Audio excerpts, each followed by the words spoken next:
Hello and welcome to the world of pride.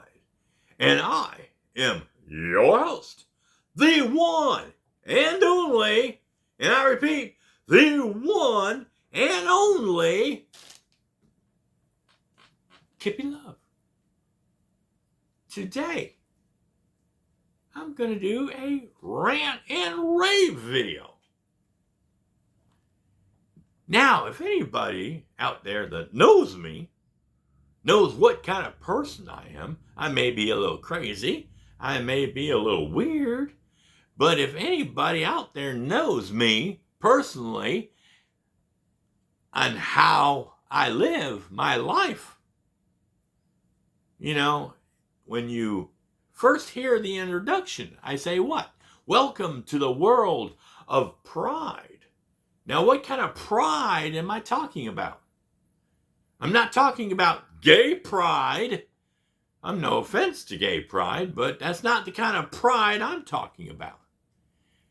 And I'm not talking about a tiger or dog or whatever kind of pride, family pride for a dog or tiger or whatever they have out there. That's for pride. And I'm not talking about I'm the best there is, I'm greater than you, and I've got too much pride in me. That's not the kind of pride I'm talking about. I'm talking about the kind of pride that you have in your heart, in your life, in your work, in everything you do that makes you who you are. That's the kind of pride I'm talking about. I'm always telling people, take pride in the way you work. Take pride in your life. Take pride in how you clean your house or whatever, And today's topic is going to be pride in your work, at work, in your job. I go to work every morning at 4 o'clock. Every morning that I work at 4 a.m. And when I leave at 2 o'clock p.m. every day when I work, notice this, Tuesday, 2 for Tuesday, and 3, Wednesday, W, Wednesday, 2, Wednesday, Tuesday and Wednesday. See, that's my new thing. I'm off on Tuesday and Wednesday. But anyway, I go in, and every day I do the same work. I do the same kind of work every day. I go in, I go in, when I clock in, I go get my onions, towels, aprons, and salt out of the office because I need salt and onions to make my stew every day. Aprons and towels for people to use. I got to use the towels for when I work, because I need a couple towels for the oven. I need a towel when I do the bacon so I can grab the pans out of the oven and scoop them up and stuff like that. The bacon, not the pans.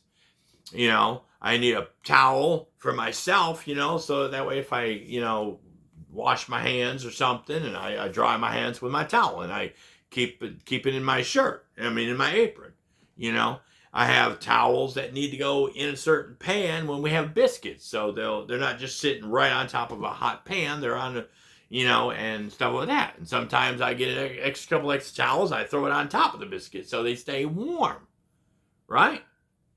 It's better if they're moist, but you don't want the biscuits to get wet.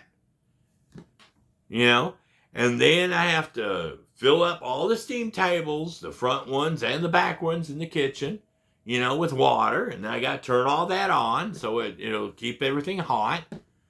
Then once I get that done, I got to turn all the ovens and the barbecue pit on. I have to empty out the old ashes and stuff like that out of the pit. I got to take the meat out of, the butts and the briskets that cook overnight. I got to take them out. I got to put them in a pan and wrap them up so they're ready for whoever comes in to cut it up and to pull the meat apart for barbecue. And then on top of that, then I got to get my stuff ready. I got to get some pans out. I got to take out the little round metal pans, the round, the like little round pans that you put soup in. I got to get that out because I got to pour up the stew. I got to pour up the barbecue meat and get all that ready and put it where it goes in the steam tables and in the warmers and stuff like that. And whatever's left over has to go in the front warmer or whatever. Then while the one oven is cooking, getting hot, that's where I put the bacon and the biscuits when I have to do bacon and biscuits on Tuesday, Wednesday, Thursday, Friday, and Saturday. And we don't do it, but I'm off on those 2 days, but somebody else has to do it on Tuesday and Wednesday. But then Thursday, Friday, and Saturday, I have to do the bacon and biscuits every day. That's my responsibility. Whenever they call, for bacon, I have to have it, or I have to keep an eye on it and do that. I have to make sure that if I see the biscuits need to be done so they don't run out of biscuits and stuff like that, I got to do that. And I got a timer, so I know exactly how long to cook. 12 minutes for bacon and biscuits. So it takes that long. I got to set my timer, And then I've got other things I have to do. I have to at 6 o'clock. I got to make sure I put the ribs, the pork chops, and the chicken in the oven, the pit. And I got to make sure they're cooking, because if I don't do that stuff, nobody else is going to do it. Nobody else's job is to do that. So I have to make sure the meat is in the pit, or else I get in trouble. We ain't got no barbecue for the day to eat, for the customers to eat. So all that has to be done. So I'm not only doing bacon and biscuits on that day, but I'm also having to do the pit and make sure the barbecue meat's in there. Right? Then on top of that, turning off my alarm, then on top of that, if there's any pies or danishes or cobblers or apple fritters or anything like that, that has to be done. I have to cut that up. I have to cook those other items that need to be cooked. That's what I do during the day, in the morning and the afternoon. Certain items have to cook at certain times. Then I got to make sure that I get I pull out, I get helpful. I help other people. I have 2 cans of beans and 2 cans of baked beans and green beans. I pull those cans over and set them over here out of the way so I can help the girl when she comes in to make breakfast. I'm helping her, pulling meat out if she needs it. If she needs fries, if she needs okra, she needs, help with turnips. She needs help cutting open the beans, the baked beans and the green beans. I help her with that. So I'm doing more than my share. That's not my job. But I help other people out, because I know some people, and she's in her 60s. I may be in my 50s, but she's in her 60s, and she's a woman. So I try to help other people out. I'm helping other people out, besides her. I'm doing more than that. I'm going overboard. I'm going beyond my responsibilities. When other people, they may, if they are busy and they don't have time to do it, they might need help with their trash can and empty out their trash and put a new bag in it. So I help them do things, And then other people, there's one guy that comes in and makes burgers not on Thursday. I got to do burgers too. I got to pull out the meat for the burgers. I got to pull the meat out for the stew. So I have to pull it out ahead of time so I can warm them up. So that way they're not super cold, and it's hard to make the patties up, and it's too cold for these patties to be in the stew. Or else it'll take forever for the stew to cook, because you gotta, the meat has to warm up.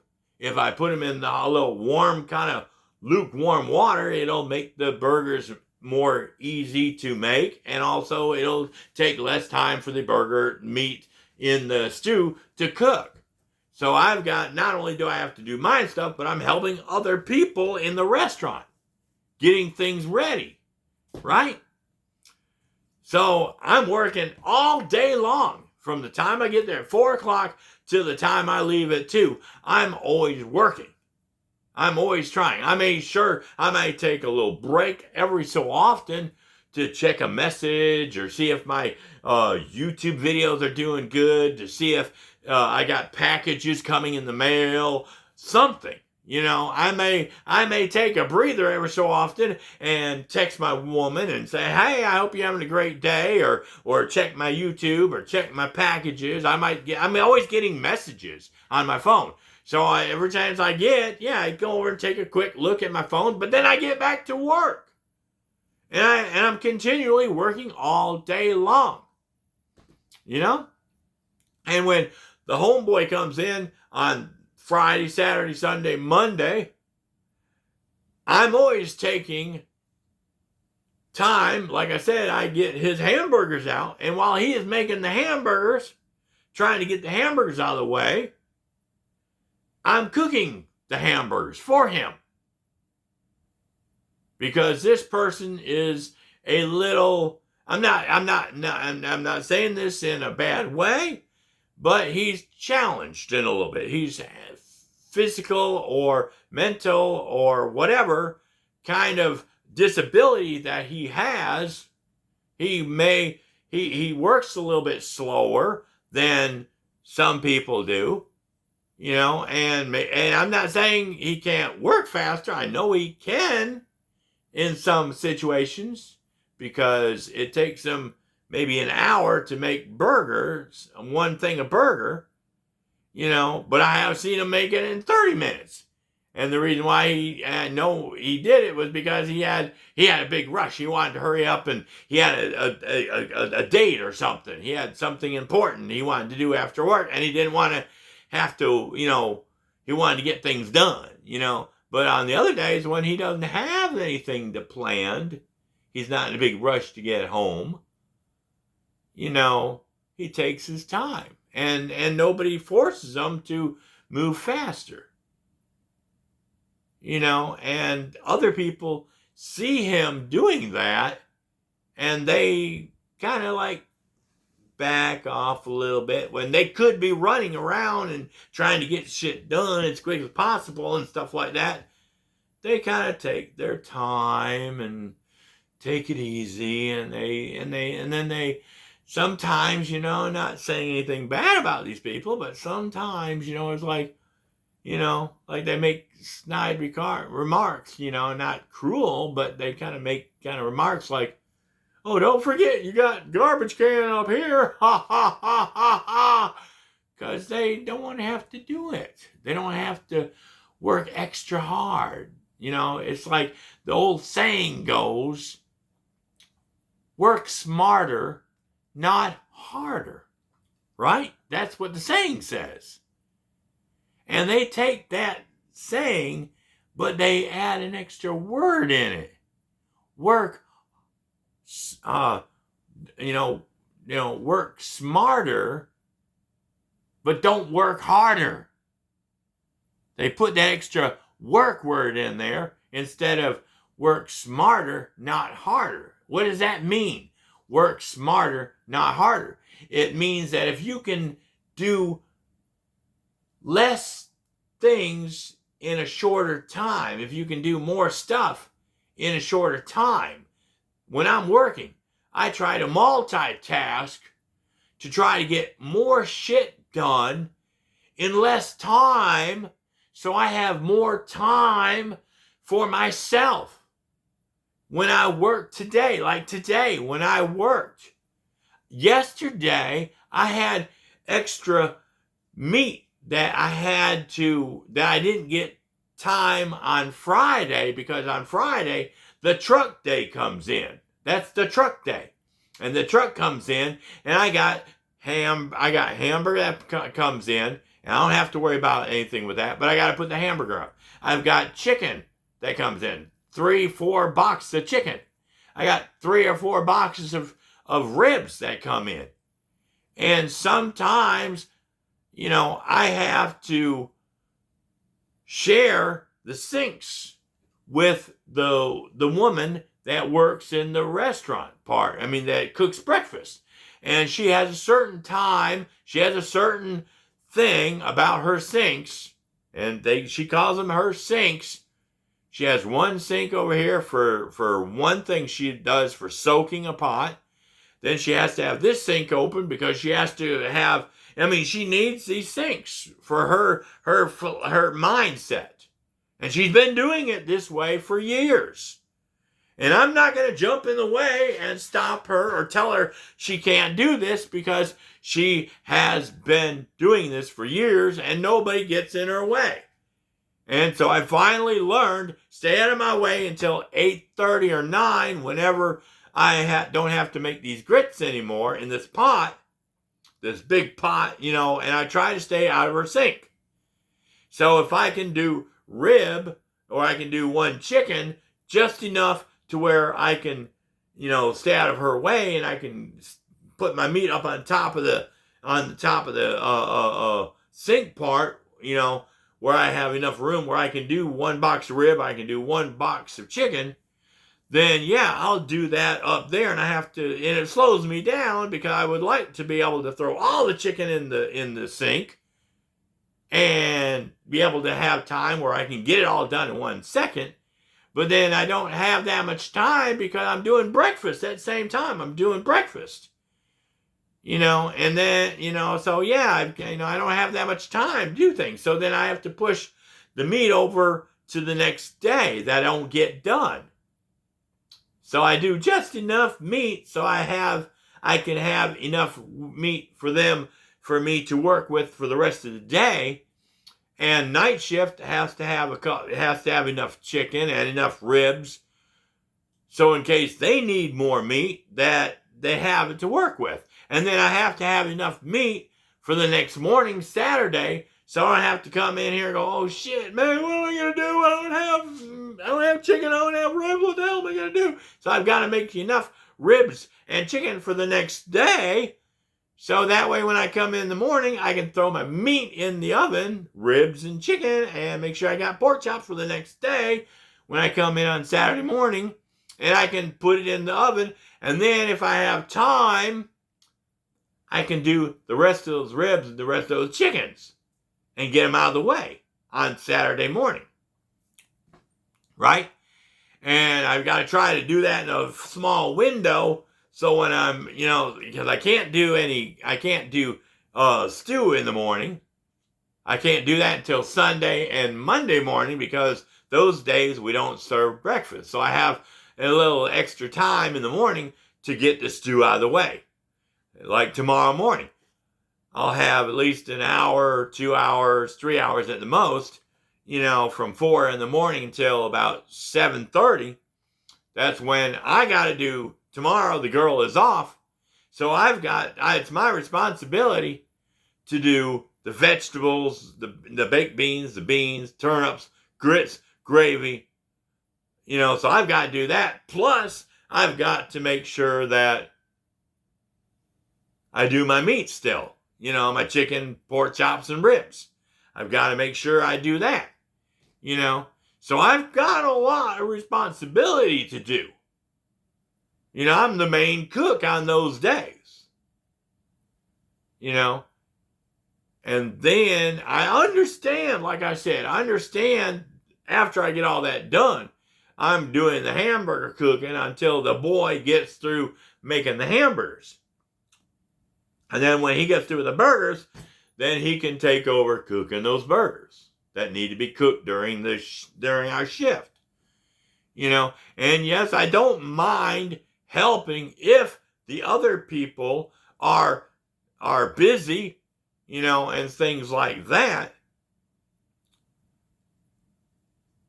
But of course, when you have a mindset, when you're doing something and you're used to doing that something for a period of time, yeah, you're set in your ways.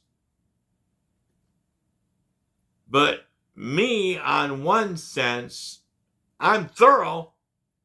on what I do, but then I try to do it as quickly as possible to where I don't have to take forever to do something. And like I said, the lady, she's she's a good person. She's a great worker. She's and stuff like that. And I understand her age, and I understand her years of being there doing this, and that she's in that set pattern. And one of the things that we differ from in one area is the grease pit, the fry station. She'll ask me if I have time, which I sometimes do, if I have time on a Monday, if the truck's not too late bringing the fresh oil in, and if she tells me to do it, I get in there, I pull the water hose out, I go ahead and I empty out the grease out of the machine. I pour it up into this other thing, and then once I get all the dirty grease out of it, and I put it in our 2 5-gallon buckets so I can take it outside and dump it. Then I get the water hose and I spray it out really fast. I spray it out as thorough as I can. I spray it out, and I get the bucket filled up underneath, and I dump that down the drain. And we got a cone thing that you put in the drain to catch the major debris, all the burnt, all the French fries and the okra and all that stuff that you don't want to dump down the drain. You have to sift it out. And I rinse it out, I dump it, I rinse it out real good again, and I make sure that it's done as quick as possible so I can get other things done. Whereas, like I said, no offense to the lady, because she is older and she's been doing this her set way for so many years, and it might take her 5, 6, 7, 8 buckets of grease, of cleaning the fryer out, that she is she is like precise. She's precise, and I give it to her. She's precise. Whereas I just do it as quick as possible. I know it's clean, right? I know it's clean. Because you're going to put grease right back in it and cook it again. But her mindset, her preciseness is like she cleans it so well that if she were to clean it any better than she already cleans it, to make sure that it's completely empty of oil, all oil, to where you can't get any more oil out of it, if she were to put some soap in there and scrub it down real quick and spray it out, it would be like a brand new machine. There wouldn't be any oil residue in it. So I understand she wants to be precise. She wants to do the best job she can. But like I said, the difference is I clean it as fast as possible. I spray it really, really good. I get all the debris out as quick as possible. And it's clean.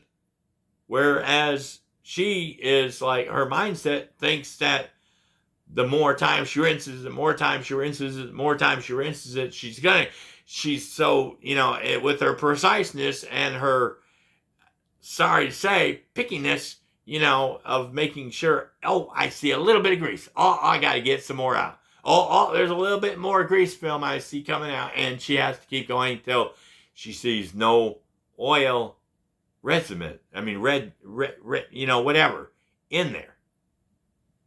Right? And I understand. I know how her mindset is. There's no fault to her. I'm not criticizing her. I'm just saying the difference between hers and mine, I'm time consuming or less time consuming, as where she wants, it doesn't matter if it takes long to do. She's set in that mindset that she's got to get every little bit out. And it might take more than, whatever. But hey, that's her way of doing it. And I understand. The same as the boy that makes hamburgers.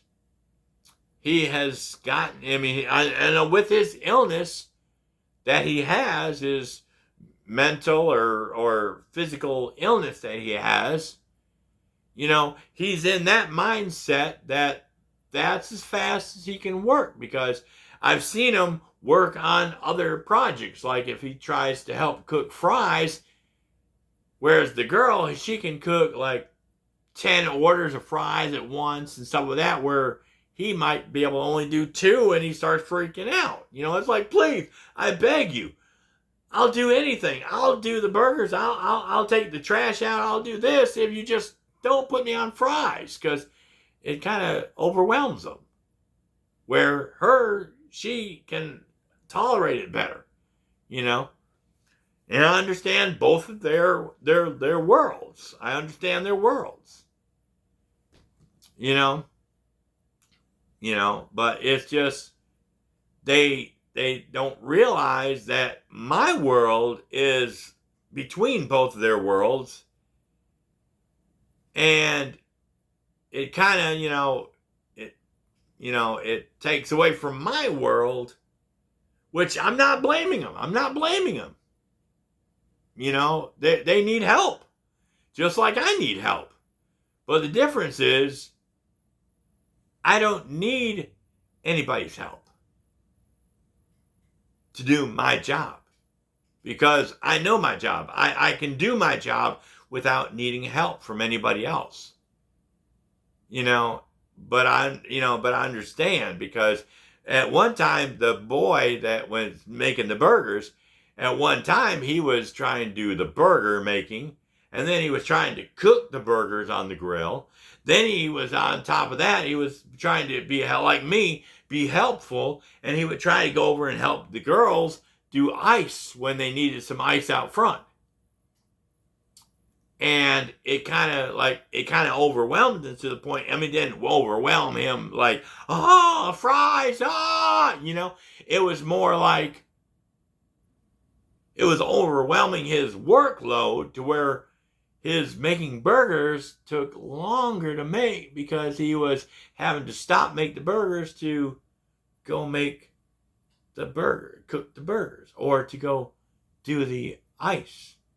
And so his burger making took longer to make. So, of course, by my fault, my whatever, I sort of took on the responsibility of cooking the burgers, so he could concentrate on getting those burgers made and get them out of the way as quick as possible, even if it takes him an hour or 2 hours or 3 hours, whatever it takes him to make 2, 3, 4 burgers, because he's got to make, big logs like this of burgers, and he's got to do 2, 3, or 4 of them per day, so we can have enough burgers to last the day and have some left over in the morning.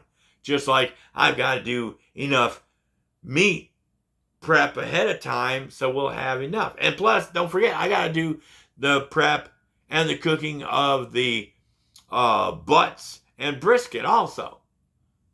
So that's more stuff I've got to do besides help him with cooking his burgers. And once in a while, trying to help the girls when they can't do something because they're out busy doing their customer stuff. And that means other people like myself or some of the other guys up front, that work on the other side of the wall. See, we're on one side of the wall doing the fries and doing the burgers and making the burgers and putting the meat on. That's on one side of the wall. On the other side of the wall in the kitchen, you got the other guys that are trying to put the orders together, dipping up the plates and stuff like that. And then they got their little jobs to do, like the salad area. They gotta end up cutting up the meat and doing stuff like that. And I'm helping them at the same time, because I'm wrapping, when the chicken gets done, I'm having to take the chicken and I bag them up. And the pork chops, I bag them up once I get through cooking them, so they don't have to do it, because I'm trying to help them by lightening up, I guess that's the word I'm looking for, lightening up their load so they have more time to get their stuff done, right? But like I said, that time frame, they're so used to over a period of time of working at that job that's the time length that they plan. They're slow. Not to say this in a wrong way, but there's, and I'm not being racist towards the South, but their Southern type of work is a little bit more sluggish than what I'm used to, because I came from the North, and I was always raised, by my family, that clean as you go, restock as you go. The quicker you get the job done, the quicker you can get to the next job or the next assignment, the next achievement, and you can accomplish more in less time, so you can do more things. It's like a commercial they had down here in Georgia, where I'm living, years ago. It was a commercial about this guy that was dressed up in a suit. And the commercial was where the man had 3 things that he did. And he starts out, and he says, and he's walking around in a circle, and he says, I do coke so I can work faster, so I can make more money, so I can do more coke, so I can make more money. I can work faster, so I can make more money. I can do more coke. I can do this. I can do, and it's like he gets faster and faster and faster, like this. And that was the way my dad trained me. He didn't tell me to do coke, but he told me that the better job you do, the harder you work, the more the less time you do it, the better quality, the better stuff like that. They have a commercial back in the day. If you go look on YouTube or go look it up, I think it was what was it? Swartz or something like that was the company's name. They were a law firm. They were a law firm back in the day, and they had this one commercial where this old man was sitting in a chair with the Wall Street Journal, and I can't remember if he had a pipe or whatever, but he said, "We make money the old-fashioned way.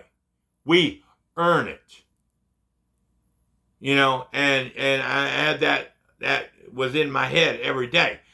The harder you work, the better job you do, the quicker you get it done. And the work, and the pride that you put in your job and everything that you do in life and at your job and at home, and how you present yourself in public. I may act silly sometimes on here. I may act a little weird at work. Sometimes I may woo, and stuff like that. But my work ethics have always been the same since I started working 30, 40, 50 years ago. When I was a child, when I was 7 years old, my dad would have me get out of school. I would go to his college office. He was the dean. He was not the dean. He was a business education teacher. He taught Fortran, COBOL, ISA 221, I think it was called. And he knew shorthand. That's why people don't understand me when I text. I don't type out English, 100% English words. The store, all spelling them out in real words. When I say later, I don't say Later. I use L8R, the letter 8R, later. 2, I'm going to the store, instead of T-O. Or that's too much, T-O-O. Or here's the letter 2, T-W-O. I put 2. How are you? I don't say the whole dang words. I go H-R-U. Talk to you later. T-B. T-L. Whatever, the short version of the word. Texting.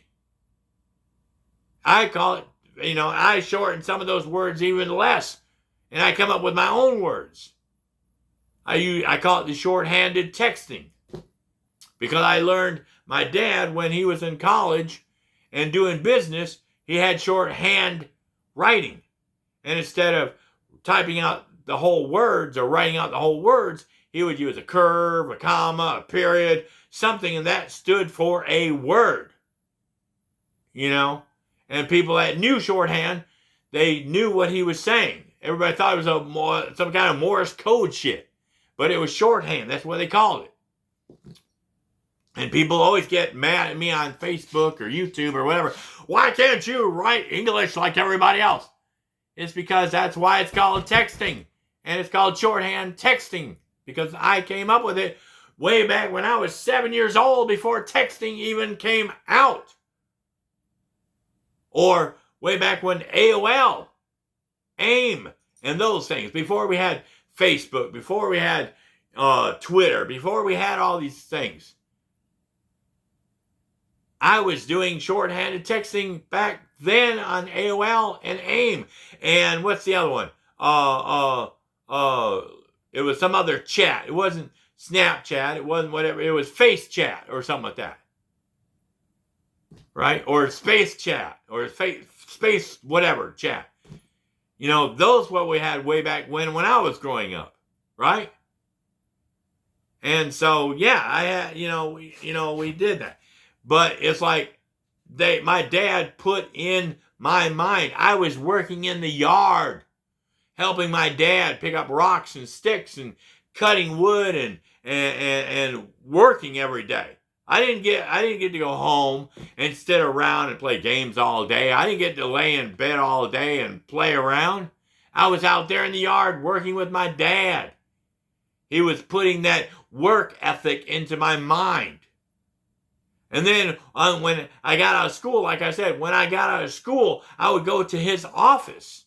At 7, 8, 9, 10, 12-year-old kid. Every day I got out of school, I would go to his office and I would get out of school at 2 or 3, right?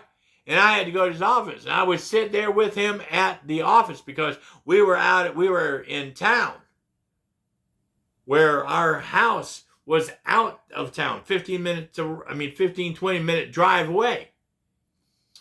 I didn't have a bus to take me from there to home when I was in high school and middle school. And so I had to be in his office. When he was teaching a class, I had to sit in the office and he would give me assignments. I'd have all this paperwork that I would have to run down to the copy place. And I would pick up these papers and I would have to take them back to his office. And then it was my responsibility to use the stapler and I would have to put these tests together for his students. And forms for businesses and stuff like that he would do. I had to actually go and paper punch. I had to put these in notebooks. I had to staple these things together. I had to go down to the copy machine and run copies off. I had to go down to the other room where they had the paper punch things. Back in the day, when you graded tests, they didn't have them like on paper. They didn't have computers back there to do the test and everything on computers. You had to have this punch card, like a time card.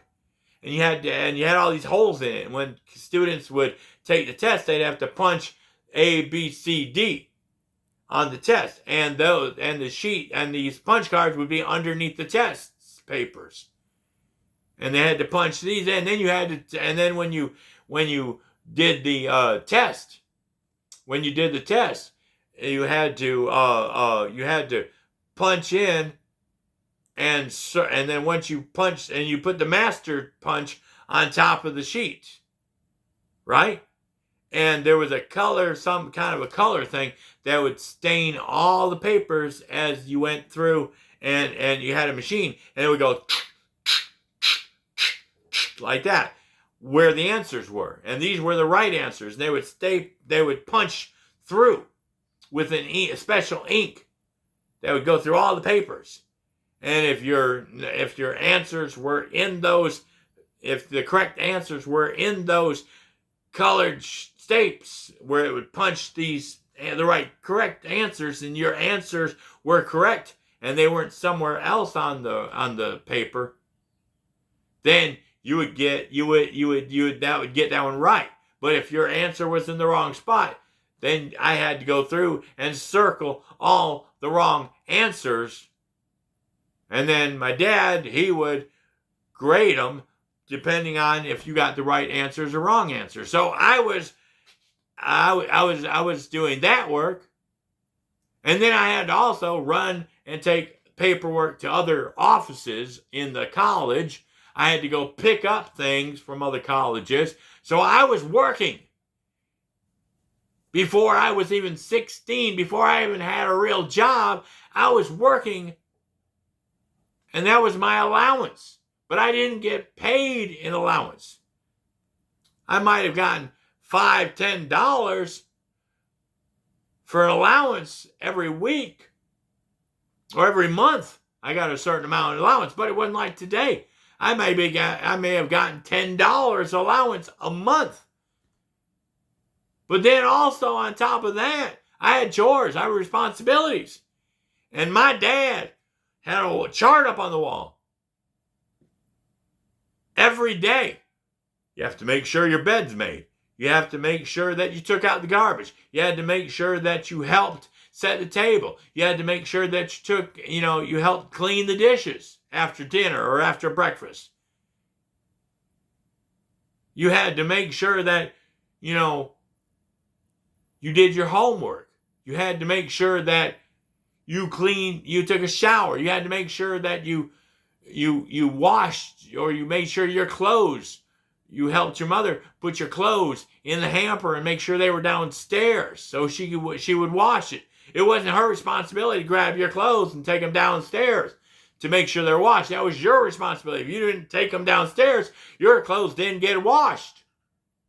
They were trying to teach me responsibility. They were trying to teach me for the future. So when I went and got out in the real world and I lived my own life, I knew how to wash clothes.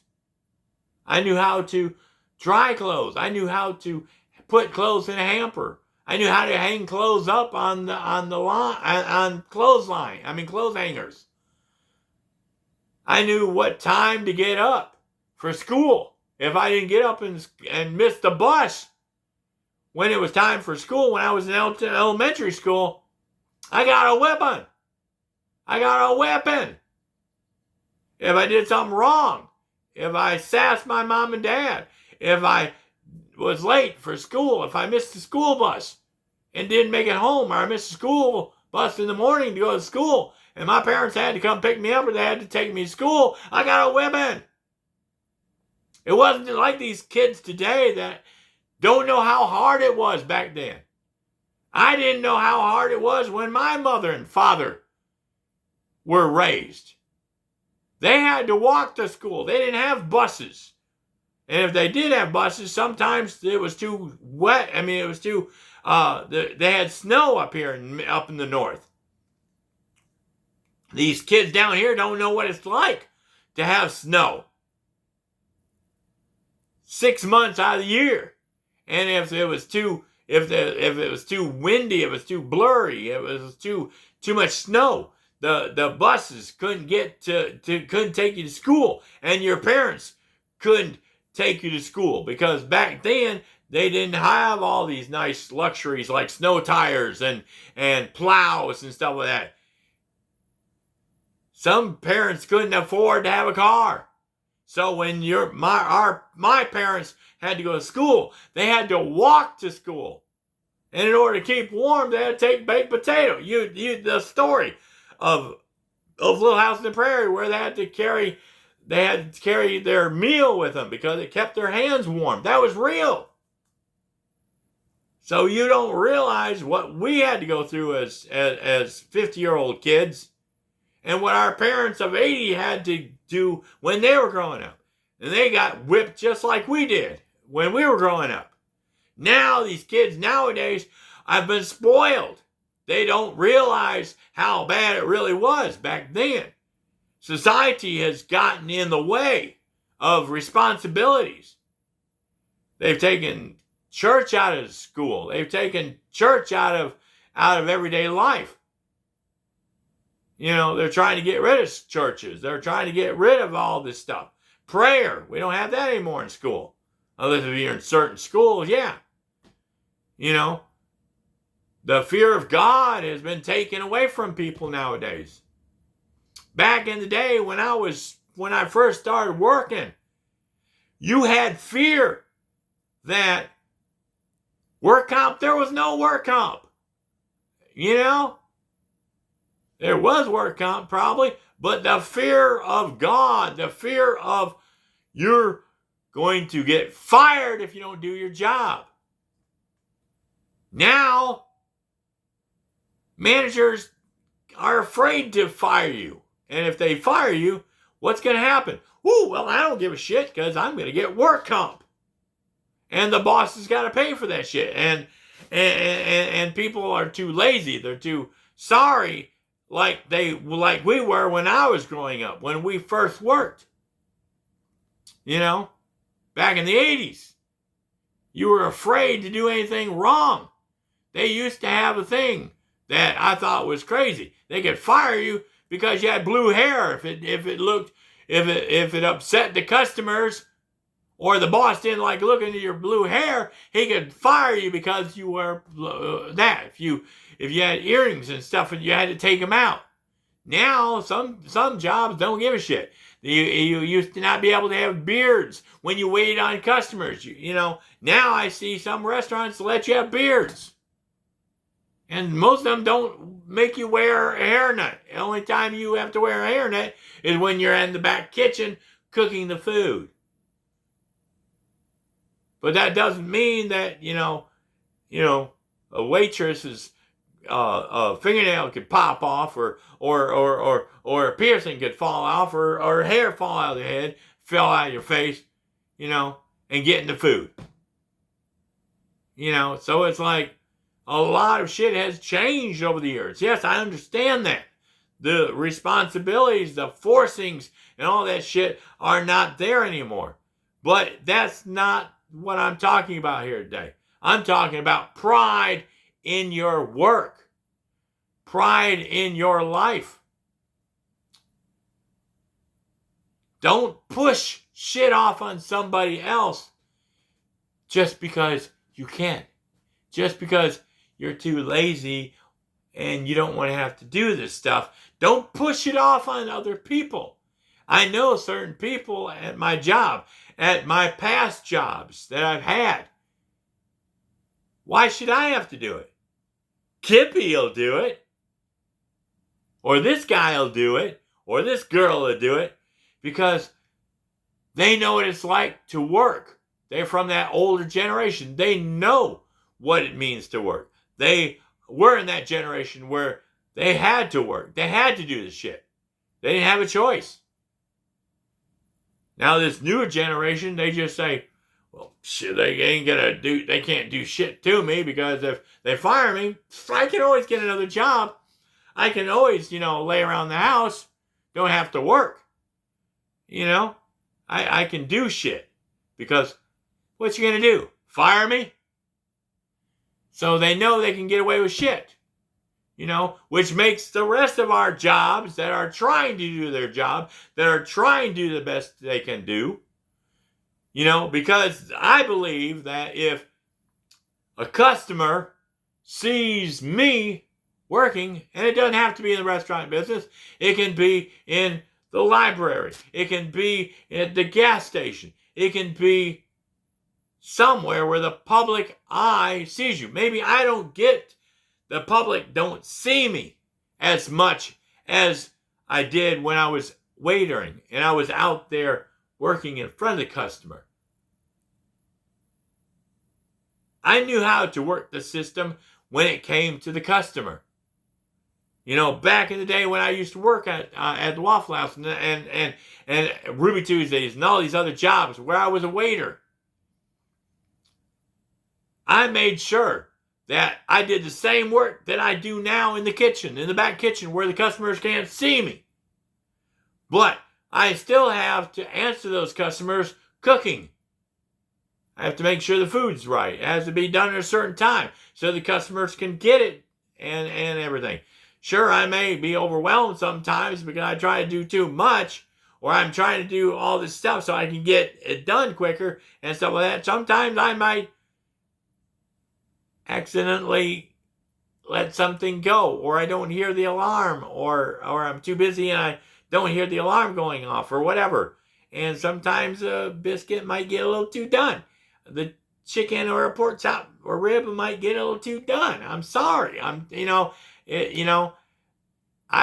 maybe if I were like some of the other people and I just took my time and laid back and relaxed and didn't push myself so hard, maybe I wouldn't burn the food, or I wouldn't overcook it, or something like that.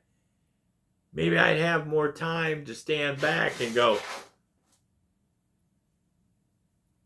okay, see, the biscuits are, if I took more of that southern slowness, and I remember this, I know the difference between the slowness, because one of the things that years ago that made me kind of like, oh my gosh, what the hell is this, right?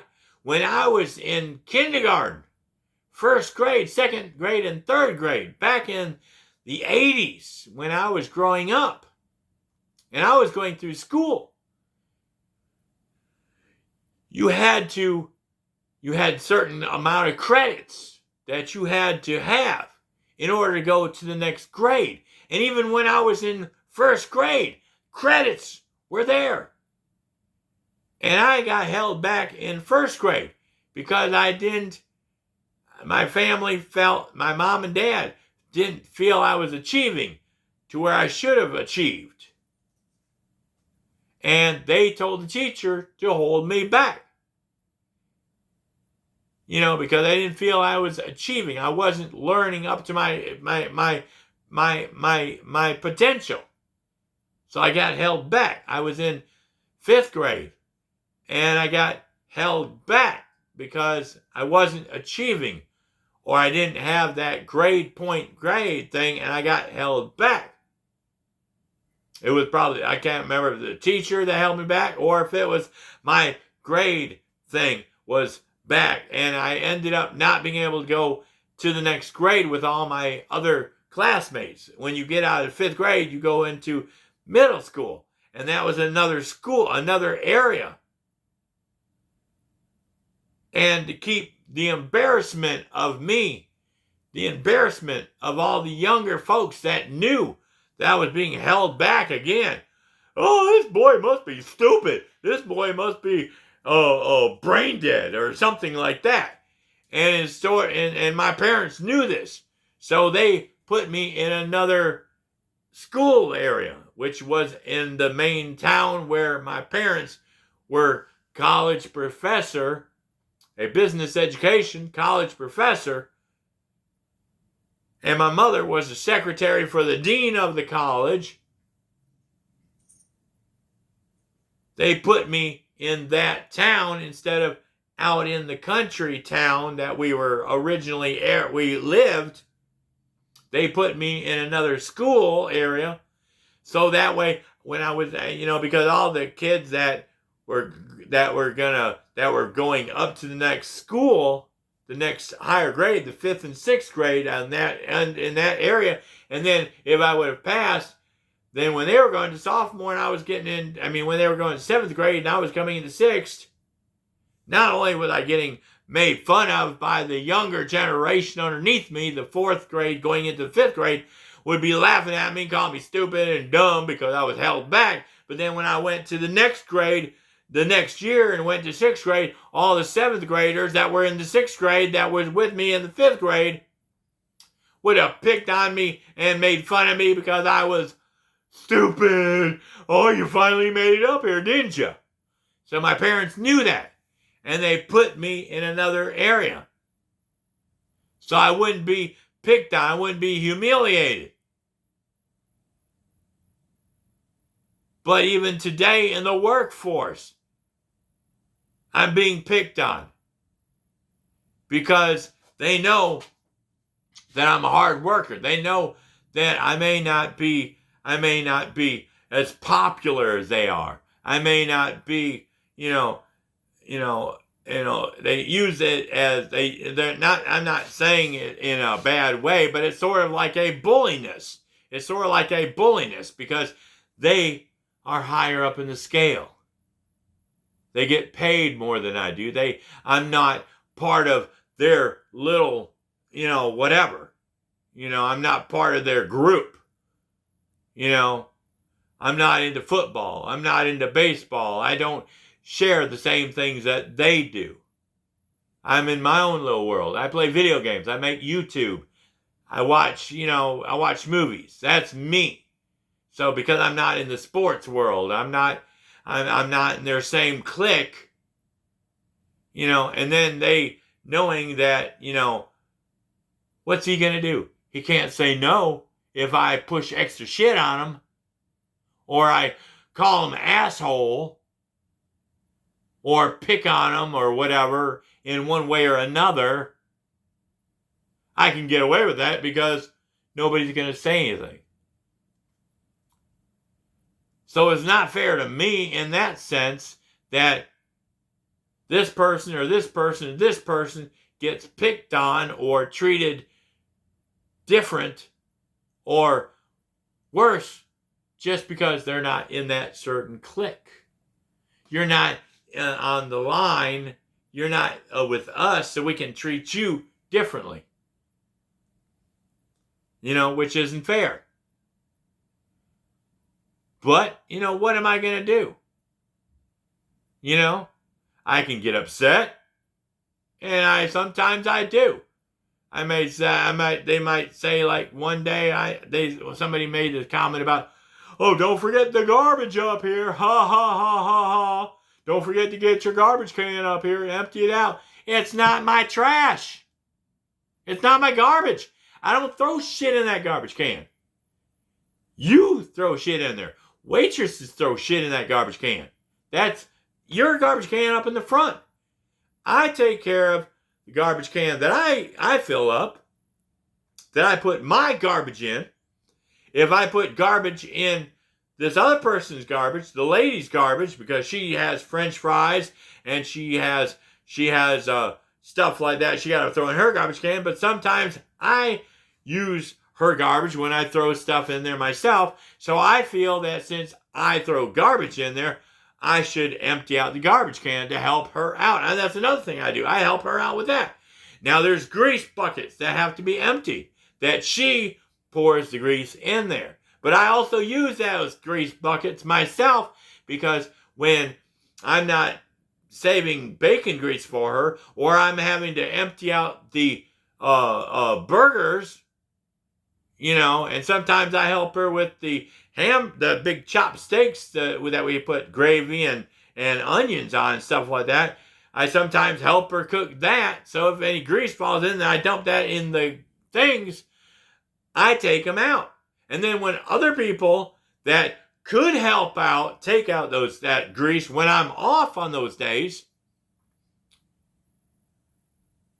I end up having to dump that grease from the day before. And it's full to the rim.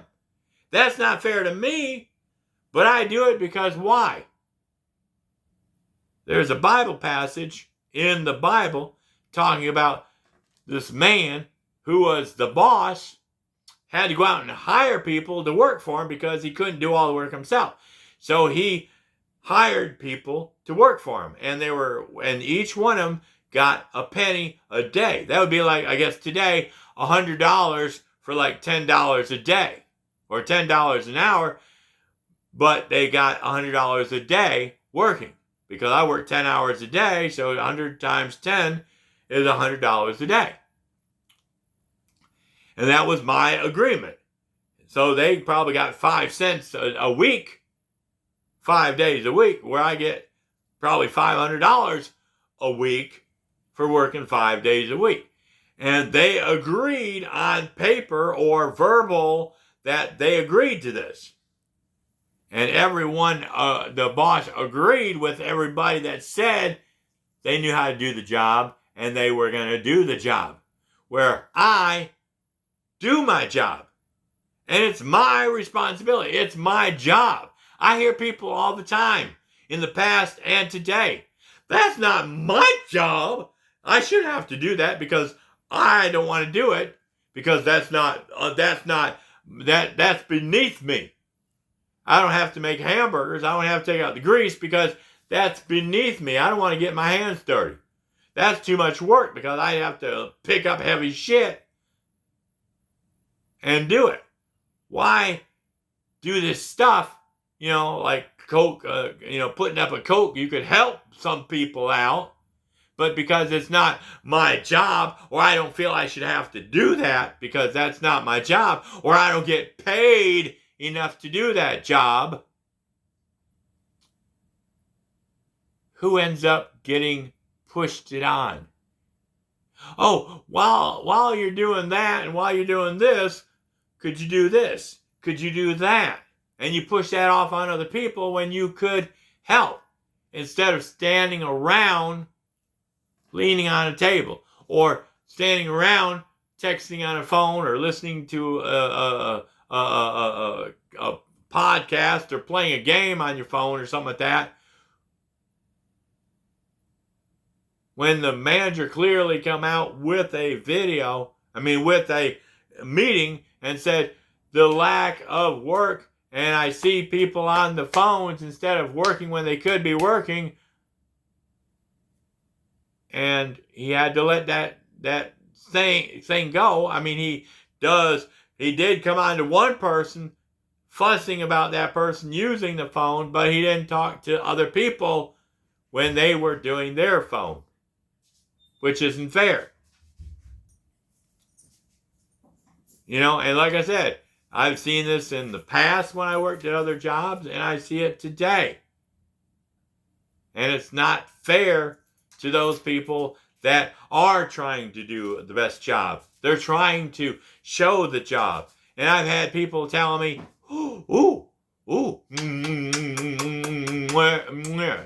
kiss that ass. Now I'm not kissing ass. I'm doing my job like I'm supposed to, and I'm trying to show the boss man, and he knows, he watches me. So I don't need to go up there and kiss his butt. Because he watches me. He knows what kind of work I do. And he even helped me my boss come back there and help me clean out the pit, the barbecue pit one day. We tore that thing completely apart, and we worked together as a team, and we cleaned it. And I can leave on my day off after I wiped the inside of the doors and the outside of the doors of that pit today. Tomorrow, I'm going to get in there, and I'm going to take all the shelves out, and I'm going to take the bottom pieces out. I'm trying to clean out the rest of it that I can, so it will be clean. So for another week, we can use it without it catching on fire, because it's caught on fire before. And I guarantee you, when I leave tomorrow and I come back in 2 days, or if I don't touch the pit at all, even night shift, when they are in there and they're putting food in, taking food out and stuff like that, that's part of their job too. If they're going to help dirty it, they ought to have time to just take 5 minutes or 10 minutes to wipe it down real quick. When it looks dirty, just wipe it down. Every so often, wipe it. When you open it up, wipe it down. inside and out. If you make a mess on it. And the people that do the job when I'm off on the days that I'm off, the Tuesday and the Wednesday, have some decency and pride in the job. Who cares if it's not your job? Who cares if it's not your money? Take pride in the man that is paying you a paycheck, that is generous and lets you do certain things up there that you probably shouldn't do. Like use your phone or get a little nibble here and there. I'm guilty of it. I do a little nibbling here and there. But he knows that I'm busting my ass from the time I get there to the time I leave. I don't stand around and not do anything all day. Just when a customer needs an order, put together, I rush around. I do a good job doing that. But then when I don't have any orders, I just sit back and relax. And I can't do that. I was raised, taught how to live and how to work and how to do things. Pride in your life, in your heart, in your mind, everything. I tell people, if you like my videos, like it. Comment on it. If you don't like my videos, you can unsubscribe to me. If you don't like my videos, tell me in a dislike or in a comment that your videos suck. That makes me know that you're listening or you're watching or you like or you don't like. But sharing is like pride. Like I was talking about earlier, when I used to work in front of the customer. And when the customer gets their food now, and they go, damn, this tastes good. Who cooked this? It's so moist, or it's burnt, or, who fucked up the meal? Oh, that was Kippy back there. Well, tell them I don't like my food burnt. Or if it's a really good food, and they liked it, they say, who cooked my food? Can you give this person a tip for me? Now, if I get a tip, that's great. If somebody else takes that tip and keeps it for themselves, that's on them. They have to answer to the big man up at the end of time for what they did wrong, because he remembers what you did to these other people. If you stole their tip or you treated them like shit, making them do extra shit. And like I said, it's not just this job, it's other jobs I've had. That's like, a comment on here, a like, a share. Let other people know. Yeah, that's our Kippy. He's one of our best cooks. I'm not saying I'm the best cook there is. I may not be the greatest cook at our job. I may not be the best prepper at our job. I may not be our best cleaner at our job. But I am somebody that multitasks, and I clean, cook, and prep every day.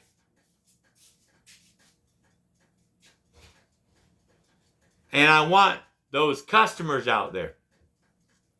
I want you YouTubers out there. When you see my videos, when I'm trying my best with what I have to work with to do food reviews and rant and raves and unboxings that I'm going to be doing in a minute. Drink reviews, what I'm going to be doing in a minute. Food reviews. See, I've got all these things I'm going to be doing. Video gaming. When I get it, and I've got it set up tomorrow, I'm going to start playing some more video games. I'm going to start doing some live stream while I'm playing video games. I'm trying to, I want one day, it'd be great if everybody shares and likes and subscribes and does these things and helps me get my channel bigger and better. And so eventually one day I can get 1,000 subscribers. And I too can make some money. Just like some of you that are making money out there. We all need to work together as a group, as a team. There is no I in team. If all you think about is me, that's the wrong kind of pride, so be it. Go out there and only think about yourself. Same at work. If that's all you care about is me, then go out there and do you. And who cares if you step on a couple people while you're doing it? Who cares if you treat other people like dirt? Just because you can. Then that's great. I'm going to be sitting down here at the bottom of the bucket going, I helped those people get where they were if I was here after you got, or before you got here. You know, I can't say that I helped you get where you are today because I wasn't here back then. But you may have came to the other jobs I worked at, the Waffle House, and you may have eaten. And while I was sitting there working my ass off trying to please you and get your food just right, or wait on your tables, if I ever waited on your tables down in the past, I was trying to show you pride coming from me and giving it to you, sharing it with you. You know, think about those customers that if you work really hard as a salesperson or as a cook or as a line server, and those customers really appreciated, that's the main reason why we're here. Just like our main reason is to serve God and do right and not try to take a shortcut and not try to treat people like shit and be a sinner, but to be a good Christian person like I try to be. I may not be the Christian, but I try to be the best Christian I can. And I try to show other people what it's like to be a Christian, what it's like to give others love and attention and pride and all this other stuff. That's where you should put that into other things that you do and show other people. We share the pyramid scheme thing. If everybody takes some of this pride from Kippy and I give it and I put it over to this person and I take that person, gives it to somebody else, and then the customers get it. And then they take that pride and they go out into their workforce. They go out into their life and they spread it around. Wouldn't that be great if the whole world were like Resident Evil instead of the plague and the death and all that shit taking over the whole entire world? The pride would take over the whole world. Wouldn't that be great? But anyway, that's my video. And y'all have a awesome day and a perfect tomorrow. And we'll catch you at the scratching post where we can meow about. Wouldn't it be great if I could spread my catnip all over the place too? Wait a minute. Well, at least I'll save some for myself, but I'll still spread it with all of you. But anyway, that's my video. Bye.